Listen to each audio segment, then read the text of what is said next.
بسم اللہ الرحمن الرحیم۔ ناظرین کرام، کیا ہیٹر کے سامنے نماز پڑھنا جائز ہے یا نہیں؟ یعنی آپ جس جگہ پر کھڑے ہیں تو بالکل عین آپ کے سامنے اگر ہیٹر پڑا ہو تو وہاں پر نماز پڑھ سکتے ہیں یا نہیں؟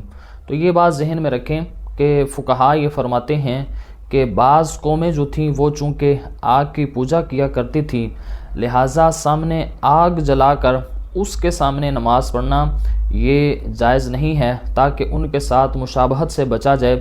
لیکن کسی بھی قوم نے ہیٹر کو سامنے رکھ کر اس کی پوجا جو ہے وہ نہیں کی، اس کی پرستش نہیں کی، تو لہٰذا فقہا یہ فرماتے ہیں کہ جب اس کی پوجا نہیں کی گئی یا اس کے ساتھ ان کی مشابہت جو ہے وہ لازم نہیں آتی، تو لہٰذا اگر ہیٹر سامنے رکھا جائے اور نماز وہاں پر پڑھی جائے تو اس میں کوئی حرج نہیں ہے۔ اس کو سامنے رکھ کر نماز پڑھنا یہ بالکل جائز ہے۔ یعنی یہ آگ نہیں جلائی جا رہی، یہ ایک یعنی ویسے ہی ہیٹر جو ہے وہ آگ کی صورت میں نہیں جلایا جا رہا۔ بعض دفعہ الیکٹرک جو ہوتے ہیں یا گیس والے ہیٹر ہوتے ہیں تو یہ آگ کے ساتھ مشابہت بالکل نہیں پائی جا رہی ہوتی، لہٰذا ہیٹر جو ہے اس کو اگر آپ سامنے بھی رکھتے ہیں تو پھر بھی اس کو سامنے رکھ کر نماز پڑھنا یہ بالکل جائز ہوگا۔